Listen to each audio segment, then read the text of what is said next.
From his studio in his basement in Rockland, Ontario, it is the Alec McNorman Show.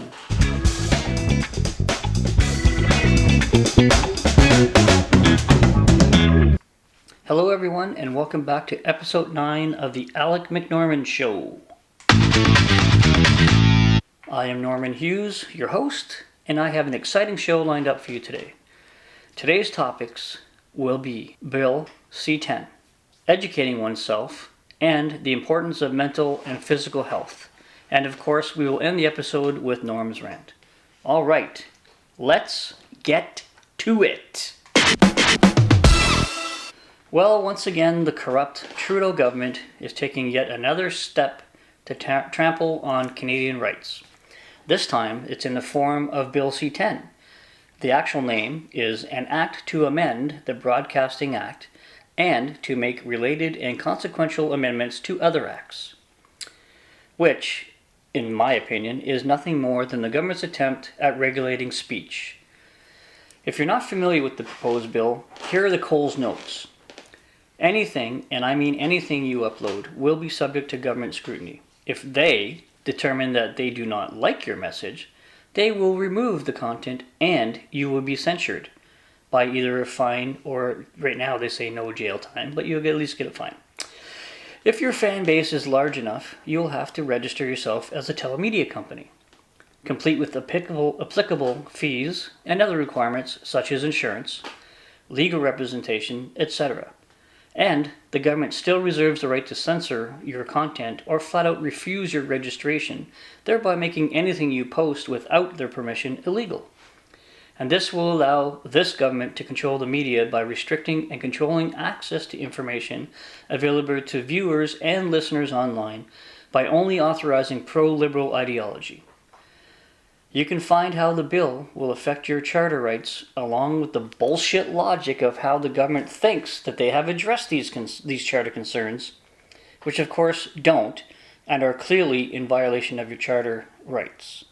So here's the link: www.justice.gc.ca, Charter C-10. Once again, Charter C-10. I realize that there are some people out there who don't have an issue with this bill and actually believe that is their inherent right to be able to stifle words they do not agree with or that hurt their feelings. To these people, I emphatically say, go fuck yourself. You have the right to say, I don't agree with you, but you do not have the right to say, you can't say that. I strongly believe that people need to get back to the basics and believe that everyone has the right to their own opinions, beliefs, and expressions thereof. You don't like the show? Perfect. Change the channel. You don't like the music? Switch the station. You don't like what you're hearing in person? Then engage the messenger respectfully and have an open and honest dialogue about your concern with their views. On completion of the dialogue, you should both be able to see each other's side of the argument, although not enough to change your opinion perhaps, and you can both agree to disagree and move on. Now here's where it gets dicey. There are people out there who can't do that. They have to be right. They must be right. Any other outcome from the engagement is unsatisfactory to them, and they will turn the dialogue into confrontation. Not for themselves, mind you.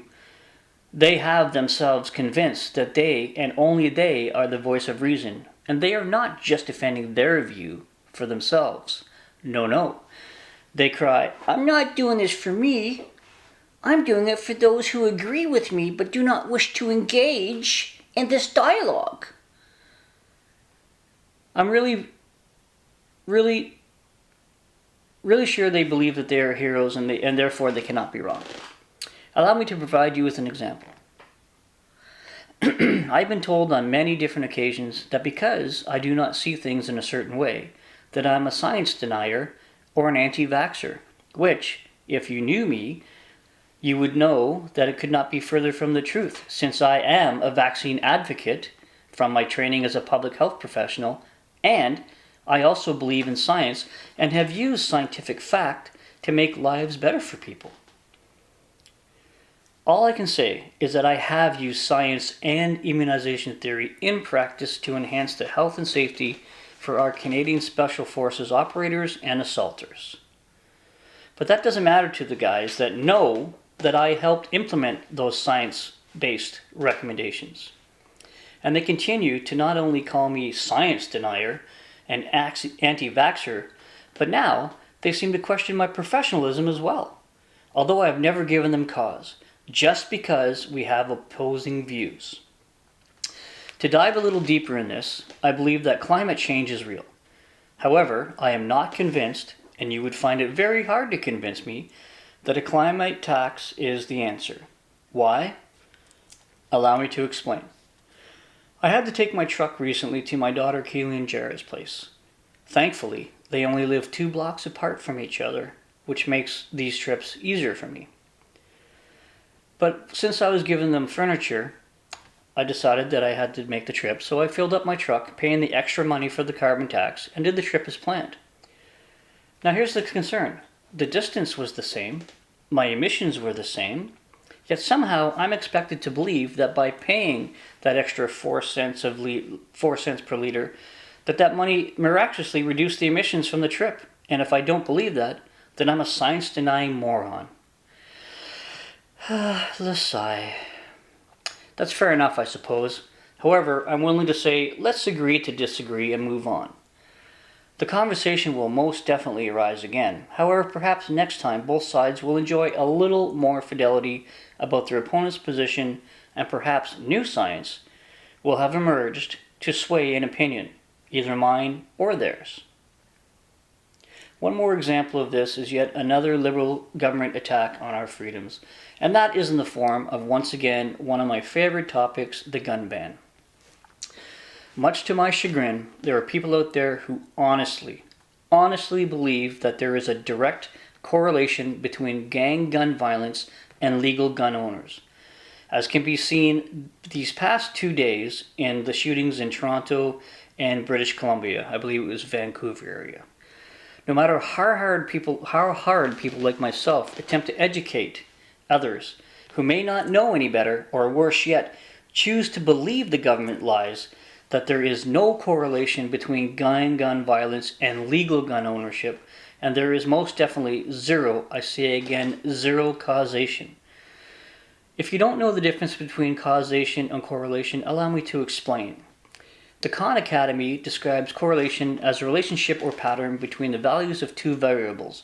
In this case, variable A, gang gun violence, and variable B, legal gun ownership. One can plainly see that there is not a pattern between these 2 variables, while causation means that one event causes another event to occur.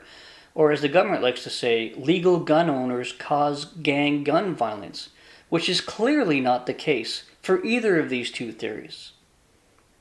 So, in the future, when you hear that the answer to gang gun violence, which is caused by criminals who are illegally obtaining, storing, and using their guns, there is zero correlation or causation to legal gun owners. No matter how many times you run the experiment, there will never be a correlation between the 2. But Norm, you say, what if someone steals a gun from a legal gun owner, English as a second language, gun owner, and uses it in a crime? Thank you for your question. Here is my answer. My argument holds true. It is the illegal actions of the criminal and not the legal gun owner to blame for this occurrence. Period. Full stop. Consider yourself educated on the gun ban issue, which is a great segue into the next topic, education. Education for many. We're going to pause this now. Education for many means formal post-secondary education, such as a university degree or certain college programs, with the higher levels, master's and PhD, being indicative of a certain level of knowledge. My assertion is that this is seldom the case, and the levels of education are more indicative of training.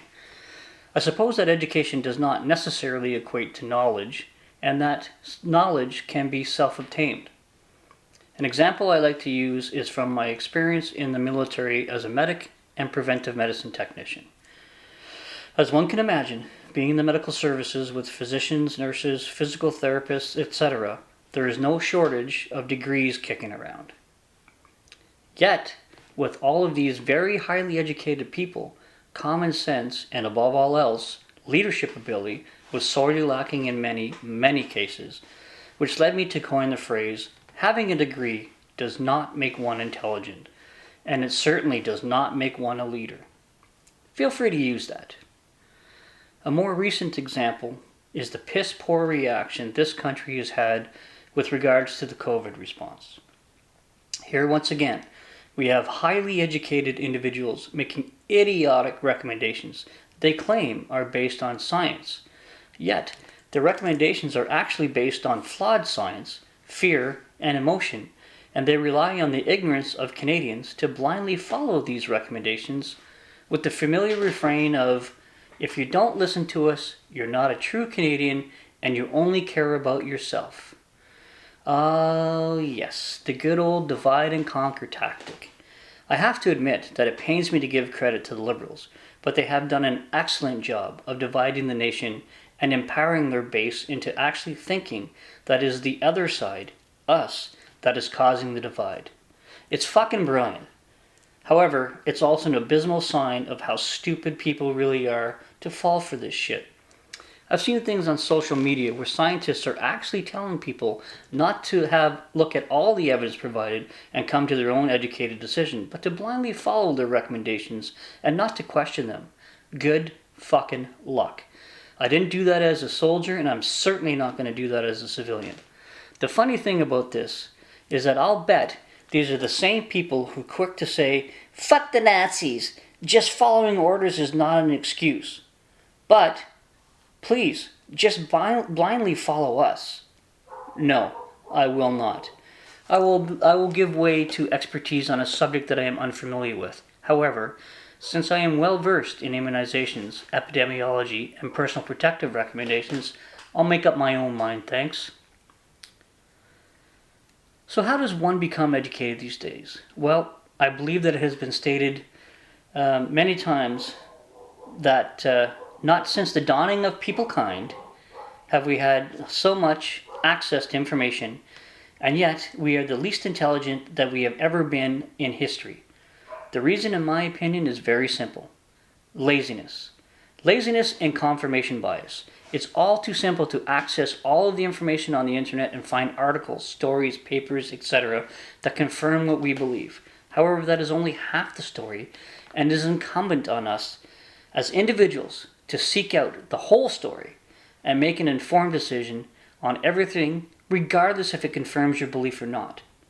I am happy to say that my opinion on a great many things has changed over the years, solely because I have taken the time required to seek out opposing views, read them, understand them, ruminate on them, and then inculcate them into my belief system. It is because I took the time required to do that I can say with 100% confidence that I honestly do not give a flying fuck what sex, age, religion, color, or sexual orientation one is, as long as you're not an asshole or a criminal or demanding that I provide you with special consideration because of who you are. Simply put, if you be a decent human being to me, I will be a decent human to you. Failing that, go fuck yourselves. Of course, we cannot discuss higher education without discussing the current climate facing the Canadian education system today. And that is a complete and utter liberalism. Now, I'm okay with the usual tenets of sharing, caring, looking out for each other, kindness towards others. However, it has to be tempered. Just like in life, children must also be exposed to failure, unfairness, and hardship.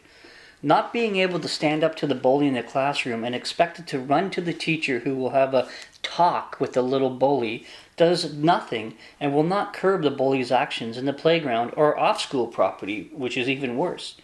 Children need to learn to stand up for themselves and for each other and address issues for themselves, lest they grow up to be spineless little shits. So, an example that I like to give in this situation, I'll use two examples. The first one is of my daughter Keely. When my daughter was in, I believe, grade 3 or grade 5, I can't remember, my mind's going right now. Her and a friend of ours, by the name of Tim Weeks, he had a daughter the same age as my daughter. Tim Weeks, rest in peace, buddy. Miss you. And they got called into the principal's office because there was a kid that was picking on a smaller kid. And I had always told Keely and Jared growing up that, you give the 3-strike rule. It's stop it, and then strike. That's it, third strike. And so that's what was happening is I told them not only for themselves, but to stand up for other people as well. So this kid was picking on this other kid. And Keely and Ocean said, or was it Hunter? I can't remember, one of the two. And, they said stop. And the kid kept picking on the other kid, so Keely said stop again. And the kid kept picking on the other kid, so then Keely fucking clocked him. Put him down. And next thing you know, myself and Tim were getting called into the principal's office. And we were expected to sanction our daughters for stepping up and stepping up and helping a classmate. And myself and Tim were like, fuck you, man. Like, as far as I'm concerned, my daughter did the right thing. So, it is what it is, my good man. So I'm not gonna charge. Like, I think she had, I think it was like a 3-day suspension or whatever. And like, I treated that kid like royalty for those 3 days because, in my opinion, that was right. You don't fucking, and they're like, well, we have a hands-off policy at the school. Like, okay, well, if the hands-off policy at the school, then why was that kid bullying the other kid and pushing him around, requiring my daughter to step in? Clearly, your hands-off policy isn't working. But I digress. The second story that I have actually involves me, as I've mentioned earlier. I'm pretty sure I have anyway. I was always the smallest kid growing up in school, and I had no shortage of altercations growing up. And I remember, I believe, grade 6, and I wouldn't say that the guy was a bully, but I still remember Christian, if you're out there. Ironically, the last time Chris and I saw each other was in our 20s, and we were fighting against each other then, but that's a whole other story. But, I remember Chris was picking on me one day, so he had me in a headlock, and so, I just enough is enough, and I clocked him one. I gave him a good one, and from then on, I was untouchable. He wouldn't let anybody pick on me ever again, and that was great. Kind of reminds me of that movie there. What was that movie called? My Bodyguard or something like that. No, actually, that kid paid the guy. But anyway, regardless, what I'm saying is all I had to do was just stand up for myself, and I earned Chris's respect, and then he left me alone, and that was a very, very valuable lesson to me.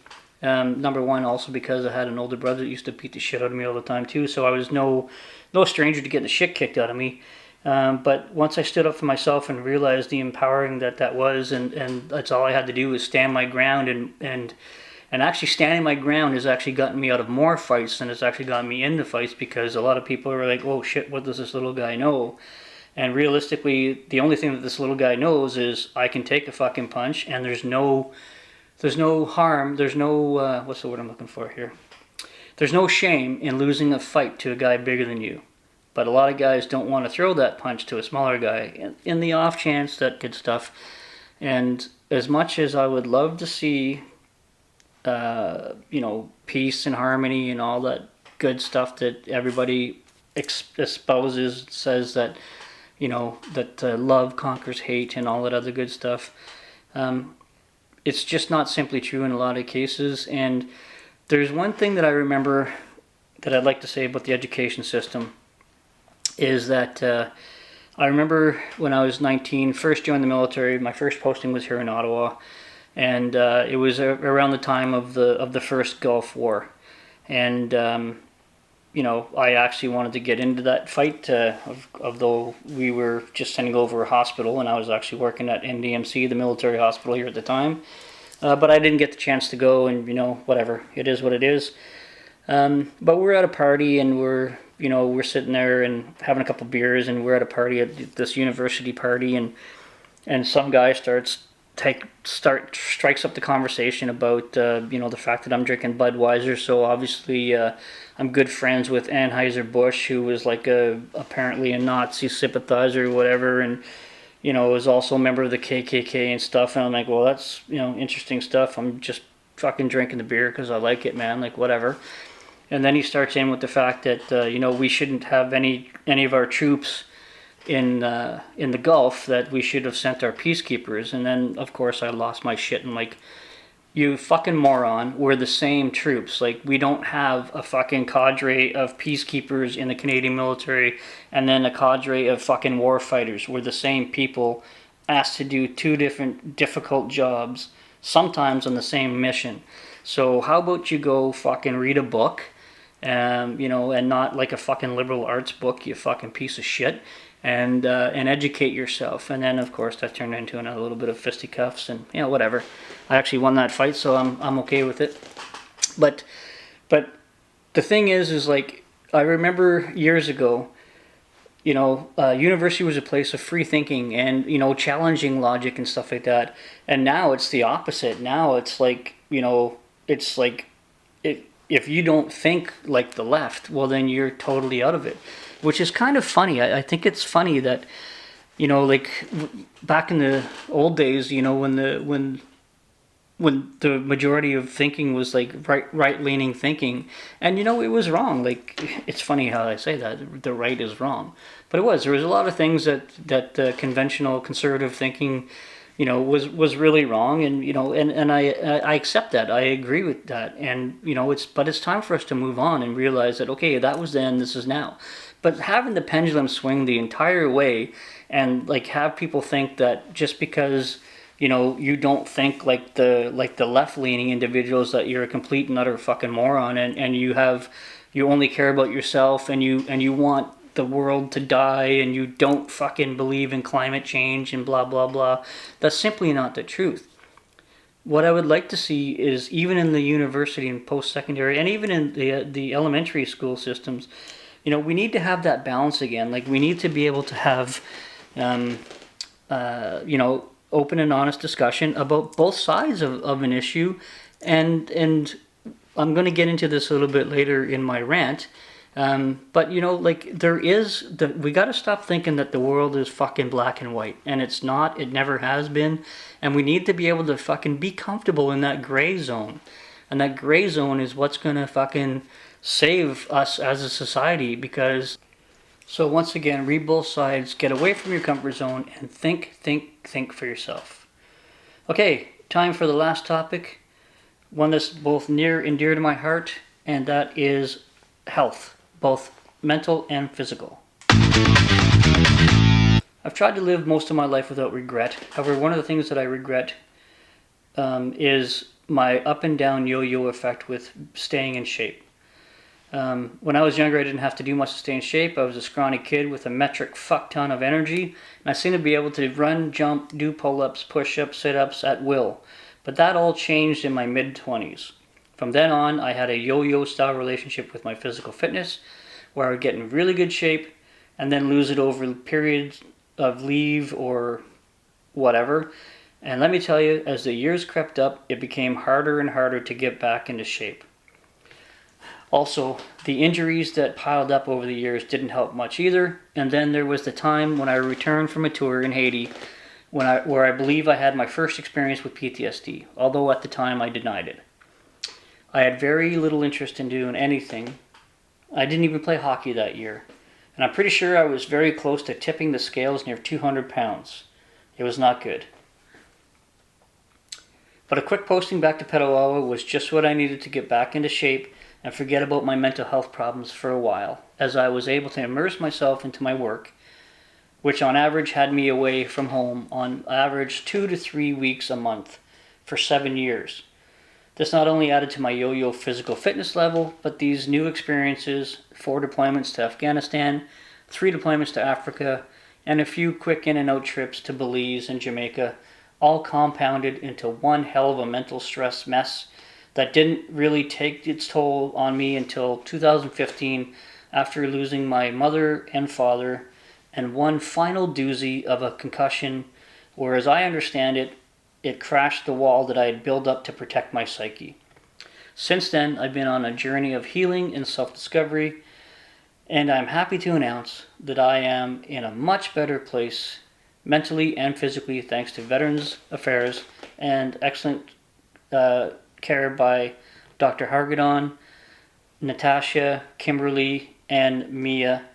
And of course, the most important support has come from my daughters, Keely and Jera, and my beautiful wife, Linda. So why am I telling you all this? Well, it's for one very simple reason. I would like to inform you that it is possible to have an excellent work-life balance, but it certainly is not easy.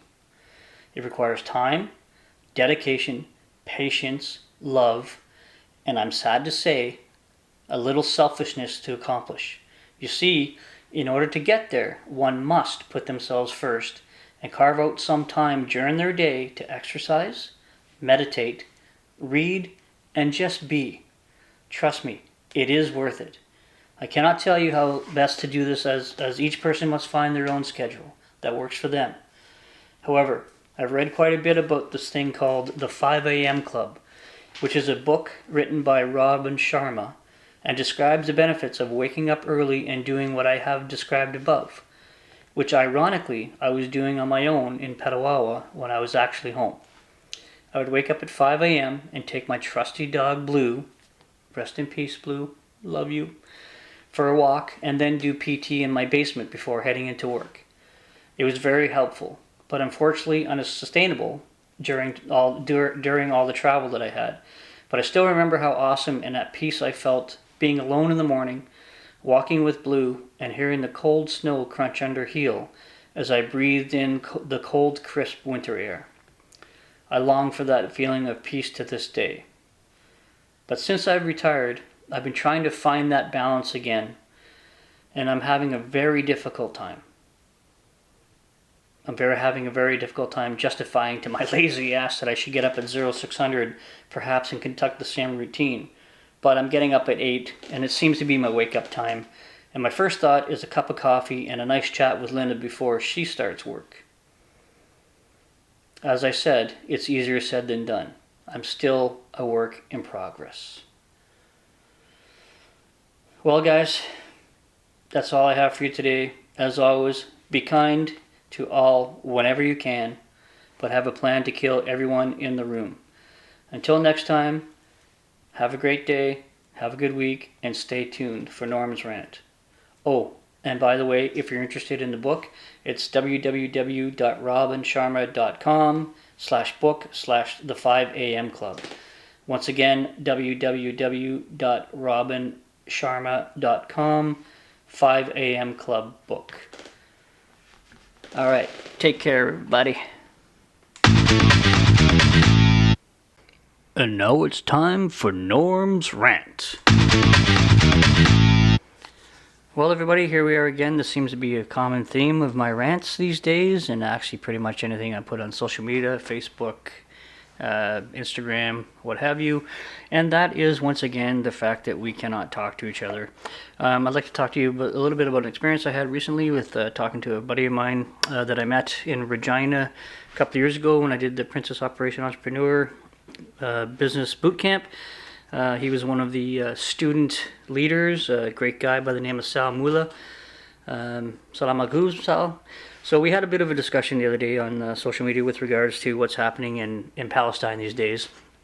And of course, Sal is a pro-Palestinian, and he's got his stuff on there with the Palestinian flag and, saying that they have a right to exist. So then I put on the, like a kind of a pro-Israel statement, and then, the conversation kind of went back and forth. I actually did it as a bit of an experiment to see, just to prove my point about how we have a hard time discussing things with each other. And, two educated individuals, we both have degrees. I think Sal might have a degree or two ahead of mine, but anyway, that's irrelevant.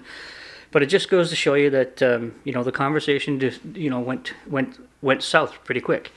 Sal, very quickly turned to calling me an anti-Muslim and an anti-Palestinian, and and and of course, and then the term racist was thrown out there as well because I made a comment about Antifa and Black Lives Matter and stuff like that as well.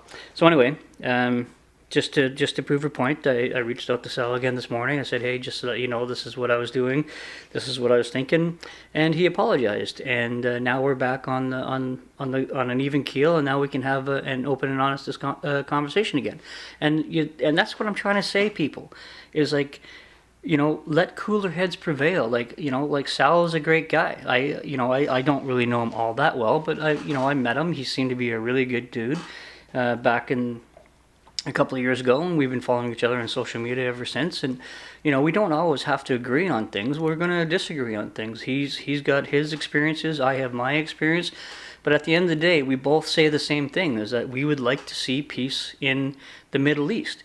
Now, how is that going to be accomplished? Well, Sal wants there to be, Palestine recognized as its own state, and and I'm pretty sure that, like a lot of people, in that region of the world, don't even want to see Israel as its own state, whereas people like myself are like, I believe that Israel has its own place in the world as well, So, it's the thing is, like, again, it's not black and white. You can't have one, like, it's not black and white. Like, it can't be Palestine is there and it becomes a country, and then Israel is just told to fuck off, and then they got to go find some place to live. That there has to be a way. Now, we both agree, I believe, that both sides are extremely far apart. That there are people that won't be happy until the state of Israel is completely fucking gone, and there's other people that won't be happy until the state of Palestine is gone, and that's not going to help either side.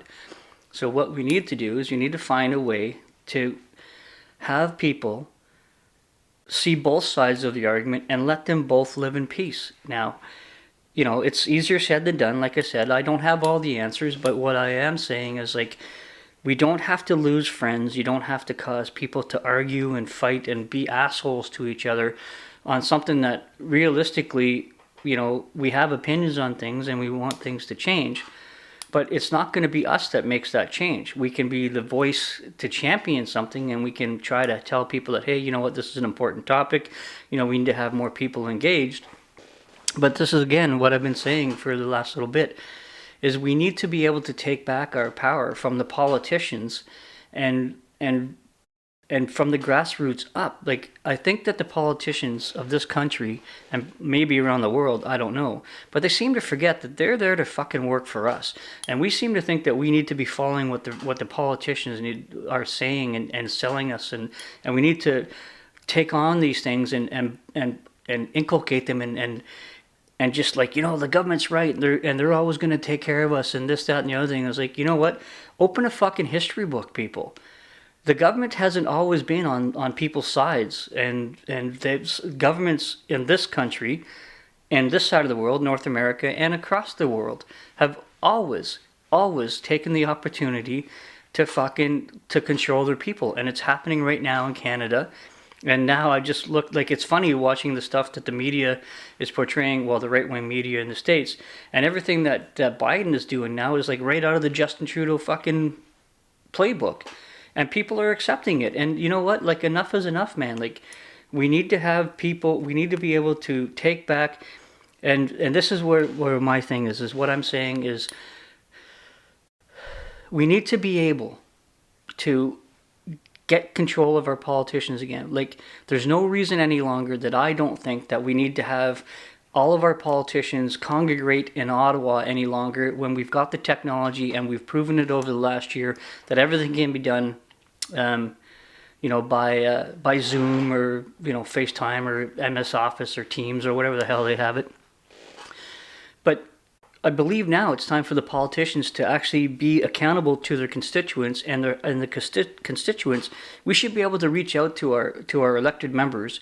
And whenever there's a vote in Parliament, like, they're no longer should they be able to just fucking say, okay, well, you elected me as a Liberal or as an NDP or as a Conservative or a Bloc Québécois or whatever the fuck. And, and say, well, we're going to vote along the party lines because, you know, you gave us the mandate to do this and blah, blah, blah. I'm like, no, that may have worked years ago when we didn't have all this electronics and technology and stuff like that. But there's no reason, and I don't think any longer, that you can't go back and when the vote comes and, you know, and each person comes and turns to their constituents and says, okay, what do you guys want to do? Like, yes, you know, I agree that you